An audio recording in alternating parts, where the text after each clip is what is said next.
Hello students, welcome back. कैसे हैं आप सब। तो आज हम स्टार्ट करेंगे अपनी 4th यूनिट जिसका नाम है electromagnetic induction and alternating current. पहला चैप्टर स्टार्ट करते हैं। पहला चैप्टर हमारा इलेक्ट्रोमैग्नेटिक इंडक्शन। इस पूरी यूनिट में हम पढ़ेंगे रिलेशन किस किस के बीच में, इलेक्ट्रिक करंट और मैग्नेटिक फील्ड के बीच में। पहले हम पढ़ चुके हैं कि इलेक्ट्रिक करंट यानी अगर किसी कंडक्टर में चार्ज फ्लो करता है तो वो अपने चारों ओर एक फील्ड बनाता है, उसको हम क्या बोलते हैं, मैग्नेटिक फील्ड। क्या बोलते हैं, मैग्नेटिक फील्ड। मतलब इसमें से करंट फ्लो हो रहा है तो वो चारों ओर क्या बनती है, एक मैग्नेटिक फील्ड। यानी फ्लो ऑफ चार्ज किसका रीजन है, किसकी जनरेशन का रीजन है, मैग्नेटिक फील्ड का। यानी फ्लो ऑफ चार्ज क्या जनरेट करता है, मैग्नेटिक फील्ड। अगर हम इसका रिवर्स करना चाहें तो रिवर्स इन द सेंस कि क्या मैग्नेटिक फील्ड, अगर हम यहाँ पर इस कंडक्टर के पास मैग्नेटिक फील्ड बनाएं, मैग्नेटिक फील्ड इसके पास लेके आए, तो क्या उस मैग्नेटिक फील्ड के कारण इसमें चार्ज फ्लो हो जाएंगे। क्या हो सकता है ऐसा। यानी करंट तो मैग्नेटिक फील्ड बनाए तो क्या मैग्नेटिक फील्ड भी करंट बनाएगा। क्या हमारी नेचर इस प्रोसेस को अलाउ करती है, इस फिनोमिना को अलाउ करती है।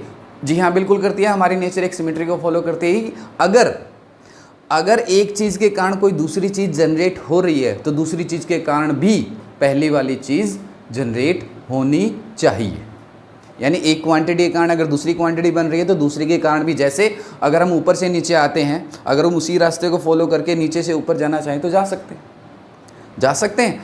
तो ये एक्सपेरिमेंट करके देखे गए, इस प्रोसेस के लिए एक्सपेरिमेंट करके देखे गए और रिजल्ट क्या निकला, हमें मिला कि वाकई में ऐसा हो सकता है, वाकई में ऐसा होता है। और वो एक्सपेरिमेंट किए किन्होंने, माइकल फैराडे ने। कब किए, स्टार्टिंग ऑफ 19th सेंचुरी, लगभग 1830 के आसपास उन्होंने एक्सपेरिमेंट किए। और कौन कौन से एक्सपेरिमेंट किए जिससे उन्होंने प्रूफ किया कि मैग्नेटिक फील्ड क्या बना सकती है, इलेक्ट्रिक करंट जनरेट कर सकती है।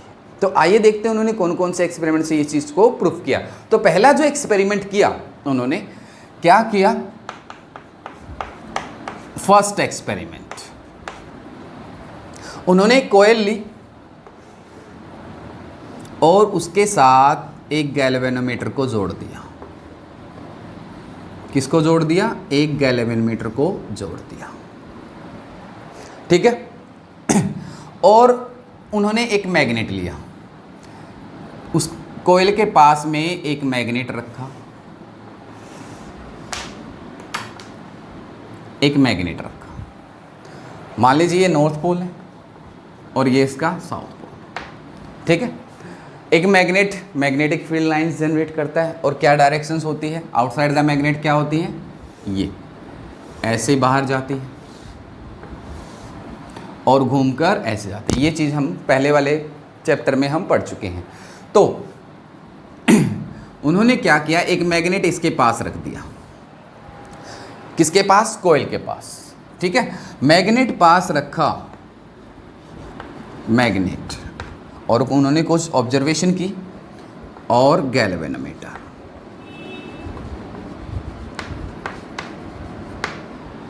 जब उन्होंने मैग्नेट पास रखा तो देखा कि गैल्वेनोमीटर में कोई करंट फ्लो नहीं हो रहा है।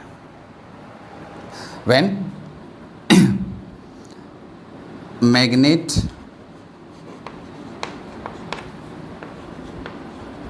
Near the coil,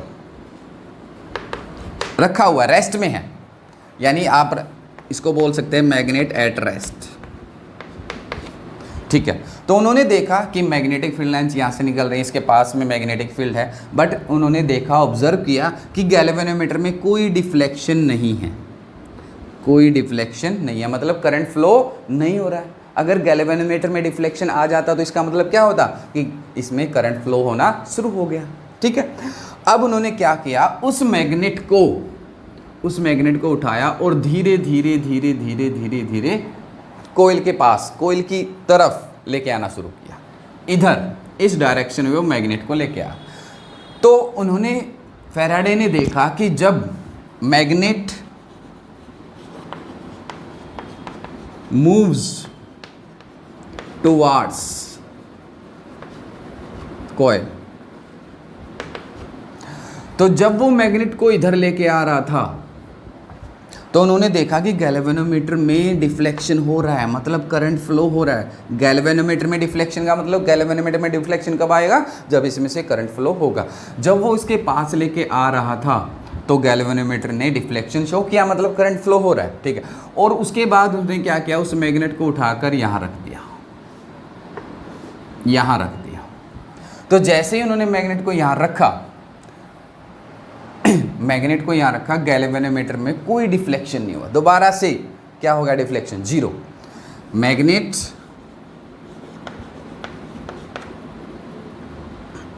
near the coil, बिल्कुल इसके पास, एट रेस्ट, रख दिया उन्होंने। तो उन्होंने देखा गैल्वेनोमीटर में कोई डिफ्लेक्शन नहीं हो रहा, मतलब करंट फ्लो नहीं हो रहा।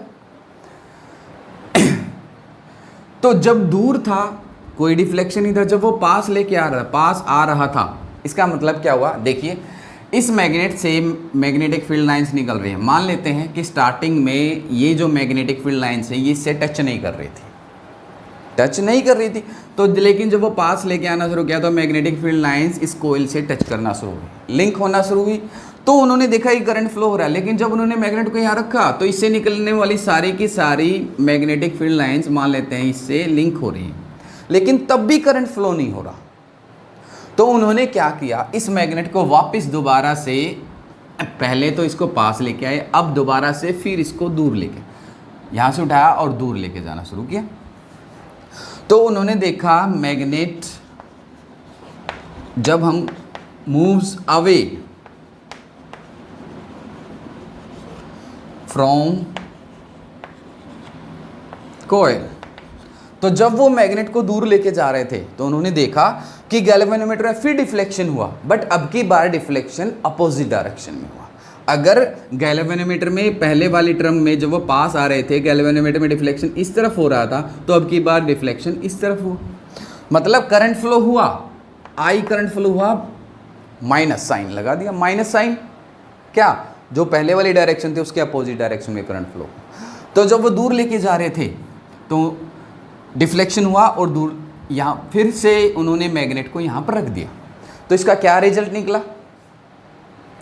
रिजल्ट उन्होंने देखा कि दूर था, यहाँ रखा हुआ था तो कोई करंट नहीं, पास लेके आ रहे थे तो करंट फ्लो हो रहा है। जब यहाँ बिल्कुल पास रख दिया, जब सारी की सारी मैग्नेटिक फील्ड लाइंस इससे लिंक हुई, किससे, कॉइल से, तब भी कोई करंट नहीं। बट जब हम दूर लेके जा रहे थे, दूर लेके जाएंगे तो क्या जितनी पहले मैग्नेटिक फील्ड लाइंस लिंक हुई थी जब यहाँ रखा था, दूर लेके जाएंगे तो कम होंगी, तो फिर भी करंट फ्लो हो रहा है। तो उन्होंने इस एक्सपेरिमेंट को बार बार करके देखा, बार बार, एक बार इधर लेके आ रहे, फिर उधर, फिर और, हर बार उनको यही रिजल्ट मिला, हर बार उनको यही रिजल्ट मिला। तो इससे क्या कंक्लूजन निकला, तो उन्होंने कंक्लूजन निकाला कि देखिए क्या चीज़ पास लेके आने से और दूर लेके जाने से क्या चीज़, कौन सी चीज़ पर इफेक्ट पड़ रहा है, कोयल के साथ कौन सी चीज़ पर इफेक्ट पड़ रहा है। देखिए यहाँ पर जो मैग्नेट था तो number of magnetic field lines कितनी लिंक हो रही थी, मान लेते हैं 0, कोई भी मैग्नेटिक फील्ड लाइंस इससे लिंक नहीं हो रही थी, या फिर आप मान सकते हो कि 1 या 2 इससे लिंक हो रही थी, ठीक है। तो जब वो मैग्नेट को इसकी तरफ लेके आ रहा था तो मैग्नेटिक फील्ड लाइंस धीरे धीरे जो लिंक हो रही थी कोयल, उनकी नंबर्स बढ़ रहे थे। अगर पहले 0 थी तो पास लेके आ रहे तो 1, फिर 2, फिर 3, फिर 4, फिर 5, फिर 6, ऐसे बढ़ रही थी, ऐसे बढ़ रही थी। इसका मतलब क्या हुआ कि कोयल के साथ क्या चीज़ चेंज हो रही है, क्या चीज़ चेंज हो रहा है, इसका मैग्नेटिक फ्लक्स। मैग्नेटिक फ्लक्स एक क्वांटिटी हम पहले वाली यूनिट में हम पढ़ चुके हैं। मैग्नेटिक फ्लक्स क्या होता है, number of magnetic field lines link with the surface. पहले क्या हो रहा था कि कोई भी लाइन इससे लिंक नहीं कर रही, उसके बाद फिर यहाँ से मैग्नेटिक फील्ड लाइंस यहाँ से पास लेकर आए, 1, 2, 3, 4, 5, 6, 7, 8, 9, क्या चीज़ चेंज हो रही है, मैग्नेटिक फ्लक्स। किसका, कोयल का, किसका, यानी इस कोयल से कितनी मैग्नेटिक फील्ड लाइंस लिंक हो रही है, वो चीज़ चेंज हो रही है। जब उन्होंने पास रख दिया तो जितनी लिंक हुई अब फिर वो चेंज नहीं हुआ। यहाँ पर पास रखने के बाद मान लीजिए यहाँ पर टोटल ये मैग्नेटिक फील्ड मान लेते हैं कितनी बनाता है, मान लीजिए 10 बनाता है, 10 की 10 यहाँ इससे लिंक हो गई और पास में रख दिया, लिंक तो हो गई, मैग्नेटिक फ्लक्स का कितना हो गया 10 कांस्टेंट, चेंज नहीं हो रहा। बट जब हम दूर लेके जा रहे थे फिर 10 के बजाय कितना 9, 8, 7, 6, 5, 4, 3, 2, 1, 0 फिर डिक्रीज हो रहा है, यानी मैग्नेटिक फ्लक्स चेंज हो रहा है। तो उन्होंने रिजल्ट निकाला कि जब भी किसी भी कोयल से लिंक होने वाला मैग्नेटिक फ्लक्स चेंज होता है, when there is a change in magnetic flux link with a coil, then there is an EMF induced in the coil. तो उस कोयल में क्या होगा, ईएमएफ इंड्यूस होती है। क्या चीज़ इंड्यूस होती है? और अगर सर्किट कंप्लीट हो तो करंट फ्लो होना शुरू हो जाता है। क्या? करंट फ्लो होना शुरू हो जाता है।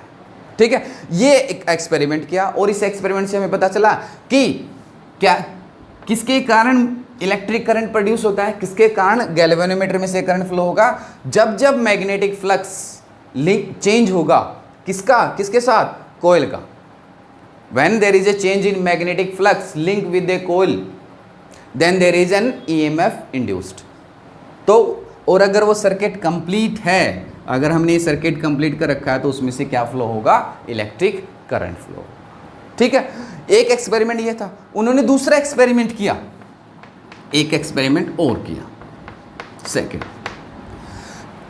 ये कैसा एक्सपेरिमेंट था? उन्होंने फिर वही एक कोयल ली, ये एक कोयल ली, गैल्वेनोमीटर से के साथ इसको फिर अटैच किया, सर्किट कंप्लीट किया। ठीक है, और फिर उन्होंने क्या किया, एक और कोयल ली। अब की बार उन्होंने मैग्नेट नहीं लिया। क्या नहीं लिया? एक कोयल ली फिर, और इसको एक बैटरी से जोड़ दिया, सेल से जोड़ दिया।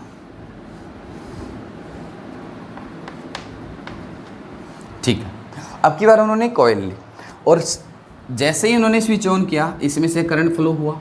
और जब हम जानते हैं अगर किसी कंडक्टर में से करंट फ्लो होता है तो वो अपने चारों ओर मैग्नेटिक फील्ड बनाता है, तो इसके चारों ओर एक मैग्नेटिक फील्ड जनरेट होगी। मान लेते हैं यहाँ पर एक मैग्नेटिक फील्ड जनरेट होगी। ठीक है, अब उन्होंने क्या किया, इस कोयल को उठाया, इस पूरे सिस्टम को उठाया और वही वाला प्रोसेस किया। चेंज कहाँ हुआ? पहले वाले में उन्होंने क्या लिया था? एक मैग्नेट लिया था। क्या लिया था? मैग्नेट। अब की बार उन्होंने क्या लिया? कोयल। कैसी? करंट कैरिंग कोयल।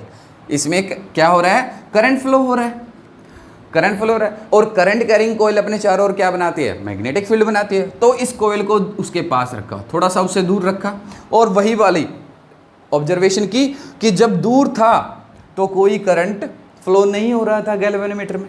Same observation. और जब इस कोयल को उन्होंने उठाया और धीरे धीरे इसके पास लेके गए तो उन्होंने देखा कि आई करंट फ्लो हो गया इसमें। किसमें? इसमें। क्या हुआ? करंट फ्लो हुआ, गैल्वेनोमीटर में डिफ्लेक्शन शो किया। उसके बाद फिर इन्होंने बिल्कुल इसके पास लेके आकर रख दिया, इस कोयल को यहाँ पर रख दिया। जैसे ही पास रखा गैल्वेनोमीटर में फिर डिफ्लेक्शन क्या हो गया? जीरो, मतलब कोई करंट फ्लो नहीं हो रहा। अब उसके बाद फिर वही प्रोसेस किया और वापस से इसको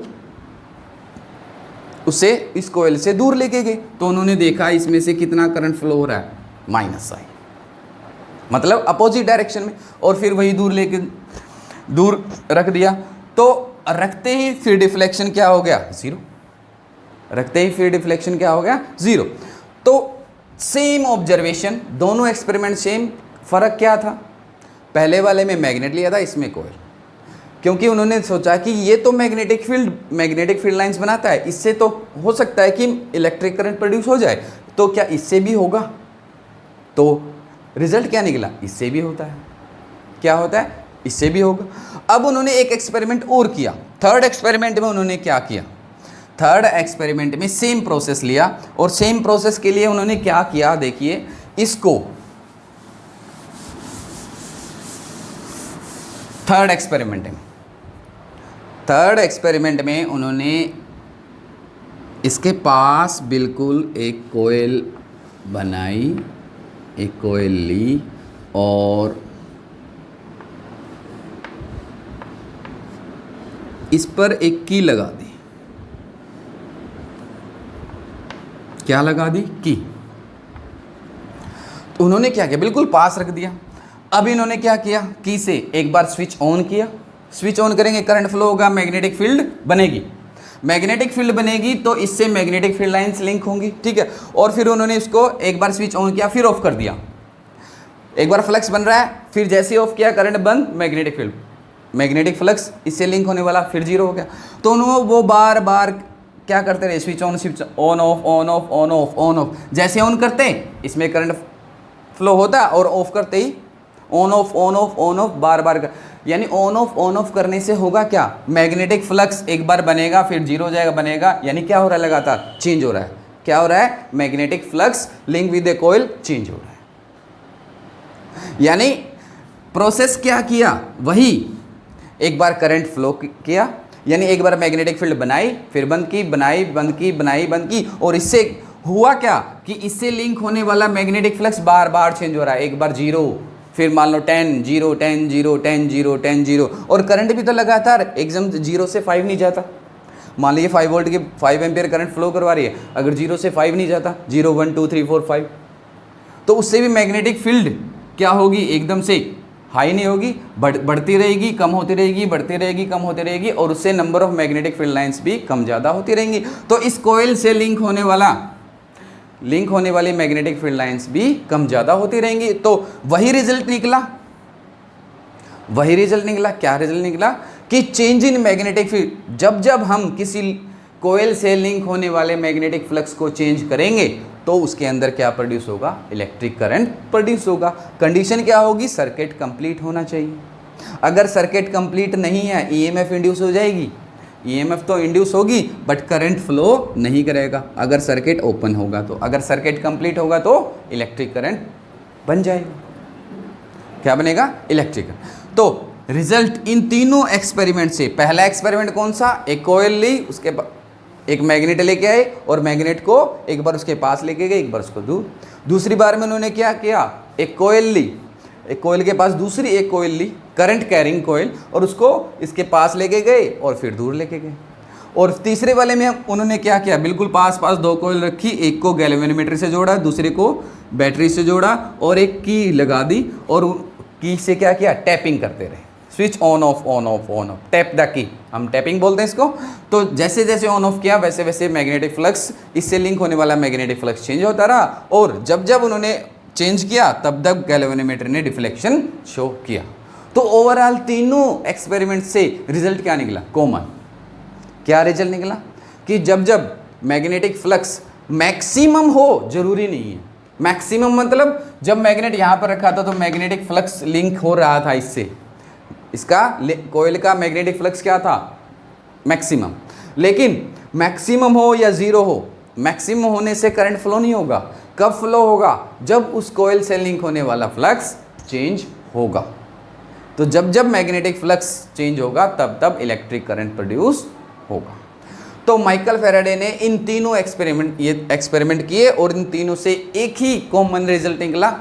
क्या निकला कि whenever there is a change in magnetic flux link with a coil, then there is an EMF induced in the coil, and if circuit is complete then electric current is flowing through it।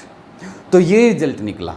और अब ये current जो बना ये किस चीज़ पर depend करेगा, किस चीज़ पर डिपेंड करेगा, अगर सोचिए कि और कितना बनेगा, इलेक्ट्रिक करंट तो बन गया, कितना बनेगा किस चीज़ पर डिपेंड करेगा, आई जो होगा, यानी आई मतलब ईएमएफ जो इसमें इंड्यूस होगी वो किस चीज़ पर डिपेंड करेगी।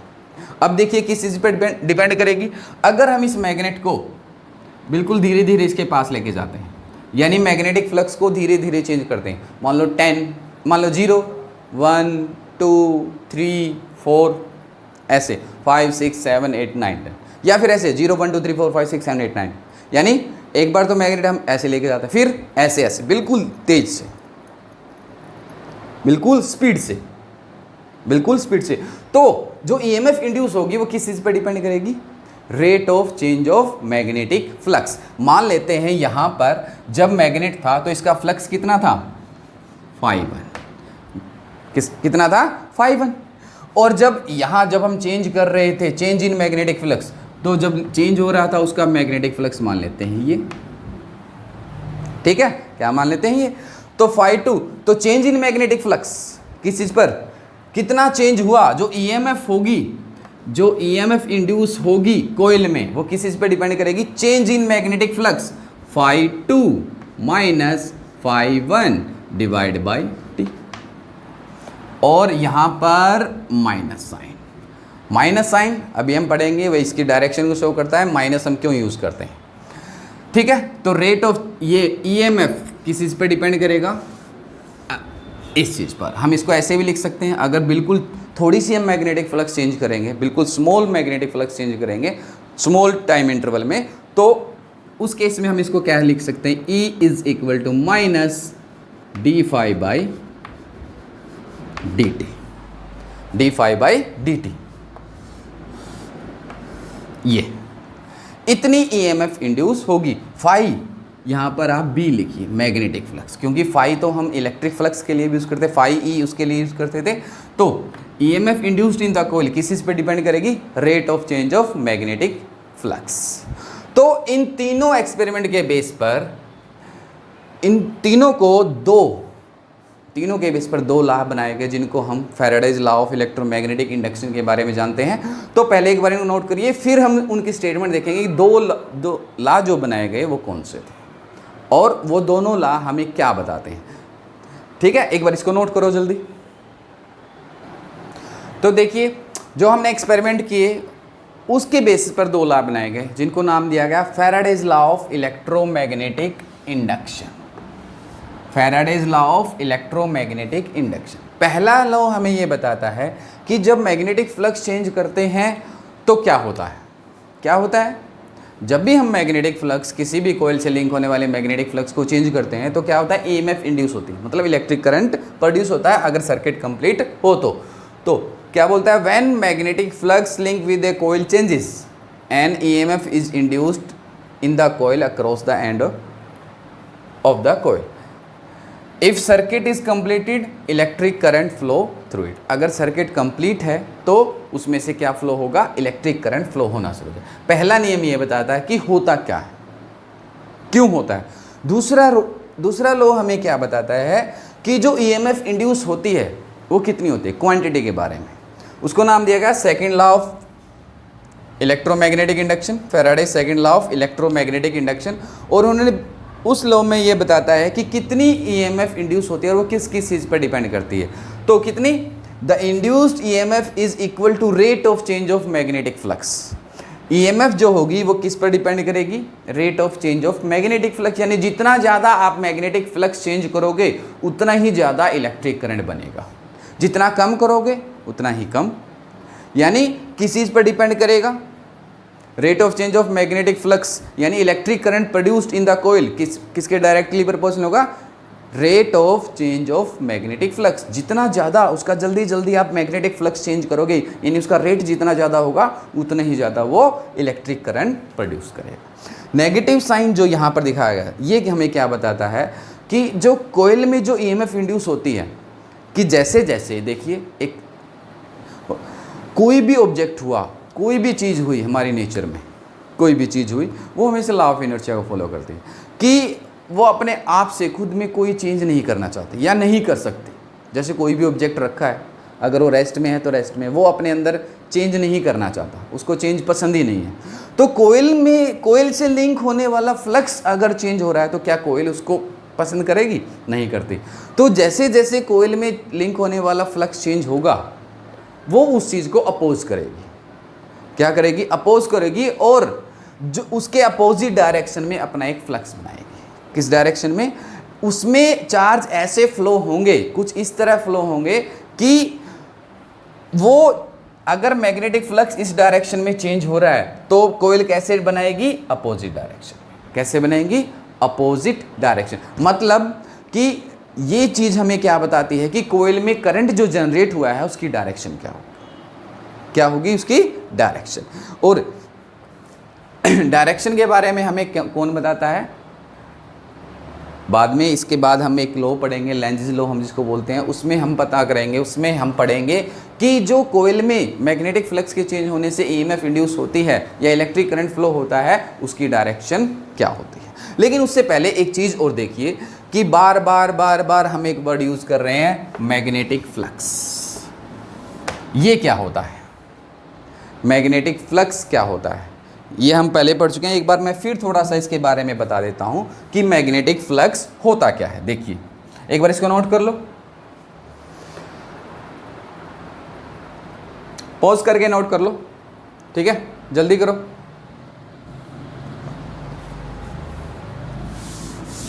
मैग्नेटिक फ्लक्स, ये हम एक पहले पढ़ चुके हैं, बट मैं फिर भी आपको दोबारा से याद दिला देता हूँ, रिवाइज करा देता हूँ जल्दी से, ताकि आपको याद आ जाए, शायद आप भूल गए होंगे। मैग्नेटिक फ्लक्स होता क्या है?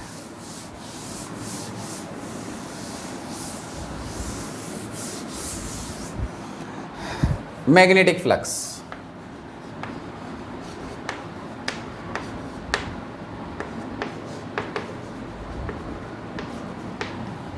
मैग्नेटिक फ्लक्स होता है कि number of magnetic field lines link with A circuit या फिर क्रॉसिंग द सरफेस नॉर्मली। क्या? Normally, eight normal. जैसे मान लीजिए कि ये मैग्नेटिक फील्ड लाइंस की डायरेक्शन है, ये मैग्नेटिक फील्ड की डायरेक्शन है, ठीक है, और यहां पर हमने कोई सरफेस रख दी ऐसे, इसमें से कितनी मैग्नेटिक फील्ड लाइंस क्रॉस हो रही? जैसे मैं आपको बताता हूं, समझने की कोशिश करना। मान लीजिए ये मैग्नेटिक फील्ड की डायरेक्शन, किस डायरेक्शन में? ये इस डायरेक्शन में मैग्नेटिक फील्ड है, यहाँ से मैग्नेटिक फील्ड लाइंस जा रही हैं, और हमने इसके रास्ते में एक ये सरफेस रख दी ऐसे, ठीक है। तो इस पूरी सरफेस में ये जो सरफेस होगी, इसमें से ये मैग्नेटिक फील्ड लाइंस कितनी लिंक हो रही हैं? कितनी मैग्नेटिक फील्ड लाइंस इस सरफेस के साथ टच हो रही हैं? जितनी भी मैग्नेटिक फील्ड लाइंस इससे टच होंगी, वो इस सरफेस का क्या कहलाता है? Magnetic flux. मान लेते हैं, मान लो इसमें से यहाँ से आ रही हैं 50 मैग्नेटिक फील्ड लाइंस, 50, और इसमें से जा रही हैं 20, ठीक है, इसमें से जा रही हैं कितनी? 20। तो इसका मैग्नेटिक फ्लक्स कितना होगा? 20। कितना होगा? 20। तो मैग्नेटिक फ्लक्स को हम किससे डिनोट करते हैं? फाई बी से, जैसे कि हमने पहले भी लिखा है इसको, फाई बी किस चीज़ पर डिपेंड करता है? मान लीजिए हमने एक इसको, इस सरफेस को एक जगह पर रखा, यहाँ पर मैग्नेटिक फील्ड की कुछ स्ट्रेंथ है, यहाँ से मैग्नेटिक फील्ड कितनी आ रही है? ये यहाँ से 50 आ रही है, तो इससे कितनी लिंक हो रही है? मान लो 50 की 50 लिंक हो रही है, तो इसका फ्लक्स कितना हो? 50, मान लेते हैं 50, ठीक है। फिर हमने इस सरफेस को दूसरी जगह पर रखा, वहाँ पर मैग्नेटिक फील्ड की स्ट्रेंथ इससे बहुत ज़्यादा थी, वहाँ पर कितनी मैग्नेटिक फील्ड लाइन्स है? मान लेते हैं 500, और वो सारी की सारी, मान लो सारी की सारी नहीं, 100, 200, 300 इससे लिंक हो रही, वहाँ पर इसका मैग्नेटिक फ्लक्स कितना होगा? ज़्यादा होगा। तो किस चीज़ पर डिपेंड करता है मैग्नेटिक फ्लक्स? फाई बी किस चीज़ पर डिपेंड करेगी? जितनी ज़्यादा मैग्नेटिक फील्ड की स्ट्रेंथ होगी, जितनी ज़्यादा मैग्नेटिक फील्ड लाइंस आएंगी, वो उतनी ही ज़्यादा उसका मैग्नेटिक फ्लक्स होगा। और दूसरी चीज़, ये सरफेस कैसी है, कितनी बड़ी है या फिर कितनी छोटी? अगर मान लो ये सरफेस है, अगर हम बड़ी सरफेस लें तो उससे ज़्यादा लाइंस लिंक होगी। तो फाई बी किस चीज़ पर डिपेंड करेगा? B magnetic field dot A area, किसका? इस सरफेस का। किसका एरिया? इस सरफेस का, ठीक है। तो इसका फॉर्मूला क्या हुआ मैग्नेटिक फ्लक्स का? B dot A, vector B dot vector A, और इसकी क्वांटिटी कितनी होगी? B A cos theta. क्या होगी? B A cos theta. अब ये थीटा क्या है? थीटा किस किस के बीच में है? थीटा किस किस के बीच में? यहाँ पर थीटा है मैग्नेटिक फील्ड की डायरेक्शन के बीच में और एरिया वेक्टर की डायरेक्शन के बीच। एरिया वेक्टर क्या होता है? मान लीजिए सरफेस है, इसका एरिया वेक्टर क्या होता है? एरिया वेक्टर हमेशा सरफेस के क्या होता है? परपेंडिकुलर, इस डायरेक्शन में। किस डायरेक्शन में? इस डायरेक्शन में। इस सरफेस का एरिया वेक्टर कैसे होगा? इस डायरेक्शन परपेंडिकुलर। ये वाली सरफेस है, मान लीजिए ये वाली सरफेस, इसका एरिया वेक्टर क्या होगा? इसके परपेंडिकुलर, इसके नॉर्मल 90 डिग्री एंगल कैसे बनाएगा? ऐसे। ये वाली सरफेस है, इसका एरिया वेक्टर कैसे होगा? ऐसे। ये वाली सरफेस है ऐसे, ये वाली सरफेस है ऐसे। तो जो एरिया वेक्टर क्या होता है, क्या दिखाता हमें? उसकी डायरेक्शन। एरिया वेक्टर को हम कैसे लिखते हैं? ऐसे। इसका मैग्नीट्यूड कितना होता है? 1। ये हमें क्या दिखाता है? केवल डायरेक्शन। क्या शो करता है? केवल डायरेक्शन। तो जो ये थीटा है वो किस किस के बीच में है? मैग्नेटिक फील्ड की डायरेक्शन के बीच में और एरिया वेक्टर के बीच में। अब फाई बी की वैल्यू मैक्सिमम और मिनिमम किस कंडीशन में होती है? फाई बी की वैल्यू मैक्सिमम और मिनिमम किस कंडीशन में होती है? देखिए फाई बी किस कंडीशन, जब ये किस चीज़ पर डिपेंड करेगा? थीटा पर। किस चीज़ पर डिपेंड करेगा? थीटा पर। अगर थीटा मैक्सिमम कब होगा? कोस थीटा की मैक्सिमम वैल्यू क्या होती है? When theta is equal to, when theta is 0, then cos 0 कितना होता है? 1, और उस केस में क्या हो जाएगा? फाई बी किसके इक्वल हो जाएगा? बी ए के। ठीक है, ये तो होगी क्या? Maximum value. मिनिमम क्या होगी? अभी इसको समझेंगे। When theta is equal to 90, क्या होगा? थीटा और कोस 90 कितना होता है? कोस 90 0। तो फाई बी कितना हो जाएगा उस केस में? 0। कैसे होगा 0? देखिए मान लीजिए ये क्यूबिक शेप है आपके पास, यहाँ से मैग्नेटिक फील्ड लाइन्स आ रही हैं। इस सरफेस के साथ कितना फ्लक्स होगा, कितना एंगल बनेगा? अब देखिए magnetic field lines I, magnetic field की डायरेक्शन क्या है? इधर, राइट टू लेफ्ट, ये डायरेक्शन है मैग्नेटिक फील्ड की। ठीक है, इसका एरिया वेक्टर कैसे है? ऐसे। तो मैग्नेटिक फील्ड की ये डायरेक्शन, एरिया वेक्टर की डायरेक्शन, कितना एंगल हुआ? कितना हुआ? 180। कितना हुआ? 180। कोस 180 कितना होता है? -1।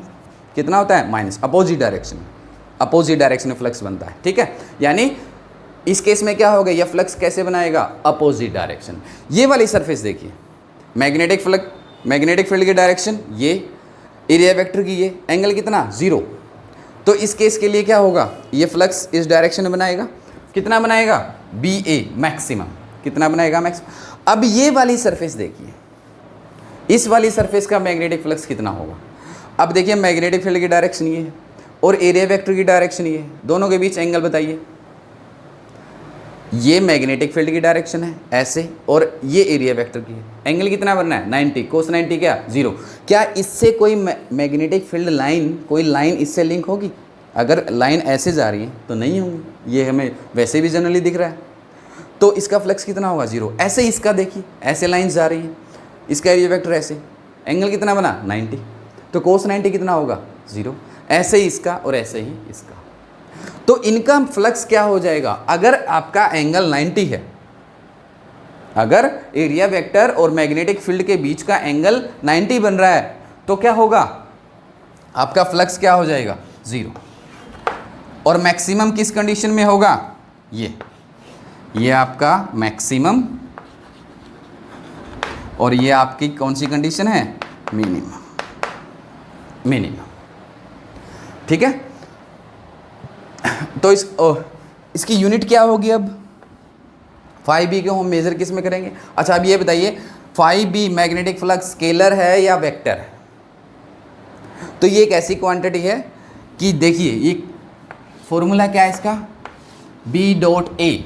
दो वेक्टर क्वांटिटीज का डॉट प्रोडक्ट हमेशा क्या होता है? एक स्केलर। तो मैग्नेटिक फ्लक्स कैसी क्वांटिटी है? Scalar quantity. इसकी यूनिट क्या होगी? देखिए phi B, B A, B की यूनिट, मैग्नेटिक फील्ड की यूनिट क्या होती है? हमें पता है टेस्ला। ठीक है, और एरिया मीटर्स के है। ठीक है, लेकिन मैग्नेटिक फ्लक्स को हम बहुत ज़्यादा यूज़ करते हैं, इसलिए इसकी कॉमन यूनिट है जिसको हम बोलते हैं वेबर। क्या बोलते हैं? वेबर। मैग्नेटिक फ्लक्स की यूनिट क्या होगी? वेबर। एसआई में, एसआई यूनिट। ठीक है, सीजीएस यूनिट क्या होगी इसकी? मैक्सवेल। सीजीएस में क्या होगी? CGS unit. जैसे आपको मैग्नेटिक फील्ड की सीजीएस यूनिट पता है ना, मैग्नेटिक फील्ड की सीजीएस यूनिट गॉस क्या होती है? गॉस। तो मैग्नेटिक फ्लक्स की एसआई यूनिट वेबर और सीजीएस यूनिट क्या होगी? मैक्सवेल। ठीक है, और एक वेबर में किसके इक्वल होते हैं? 10⁸ मैक्सवेल। याद है ना सीजीएस यूनिट, एसआई यूनिट +1 में पढ़ा था, पुराने पाप याद होंगे। चलो, तो ये तो है मैग्नेटिक फ्लक्स, ये तो हमारा यूनिफॉर्म मैग्नेटिक फील्ड के लिए। अगर मान लो कहीं कुछ ऐसी कंडीशन आ जाए आपके पास मैग्नेटिक, ये तो क्या है? Uniform magnet. अगर मैग्नेटिक फ्लक्स कुछ ऐसी आ जाती है नॉन यूनिफॉर्म, तो उस केस में क्या होगा? उस केस में क्या होगा कि मान लीजिए ये एक सरफेस है, ये हमारी एक ऐसी सरफेस है, तो उस केस में हम फाई बी की वैल्यू हम कैसे निकालेंगे? Non uniform magnetic field case में देखिए, ये मैग्नेटिक फील्ड की डायरेक्शन, इस सरफेस पर अगर हम एरिया वेक्टर निकालेंगे तो ये एरिया वेक्टर, ये आपका क्या होगा? ये बी होगा, इनके बीच में एंगल थीटा। यहाँ पर मैग्नेटिक फील्ड की डायरेक्शन ये एरिया वेक्टर, ये थीटा। यहाँ पर मैग्नेटिक फील्ड की डायरेक्शन ये और एरिया वेक्टर ऐसे बनेगा, तो कुछ एंगल बनेगा, ठीक है। तो इस केस में हम क्या करेंगे? अलग अलग क्या करते हैं? हम स्मॉल सरफेस लेते हैं, यहाँ पर एक स्मॉल सरफेस ले ds ds ds, सबके लिए अलग अलग निकालते हैं मैग्नेटिक फ्लक्स और फिर सबको ऐड कर देते हैं। या फिर दूसरा हम क्या करते हैं? कैलकुलस वाला मेथड यूज़ करते हैं, और कैलकुलस वाले मेथड को हम कैसे निकालेंगे? यूज़ करके integration of b dot ds, b dot ds zero. तो कैलकुलस में क्या होगा? ये वाला तरीका। तो इस प्रकार हम कैलकुलस वाले तरीके से मैग्नेटिक फ्लक्स की वैल्यू निकालते हैं। तो ये तो वो केस है जब हमारे पास मैग्नेटिक फील्ड कैसी हो? नॉन यूनिफॉर्म, उसके लिए हमारा ये फॉर्मूला बनता है, ठीक है। और जो अगर यूनिफॉर्म है तो उसके लिए तो ये आपको पता ही है, ये वाला फॉर्मूला बनता है, ठीक है। तो एक बार इसको नोट करिए जल्दी से, फिर हम नेक्स्ट टाइम पढ़ेंगे लेंज लॉ के बारे में, जो हमें बताएगा कि जो एक कॉइल में जो ईएमएफ इंड्यूस होती है, इलेक्ट्रिक करंट जो प्रोड्यूस होता है, वो कैसे फ्लो करता है, उसकी डायरेक्शन क्या होती है। वो नोट करिए जल्दी।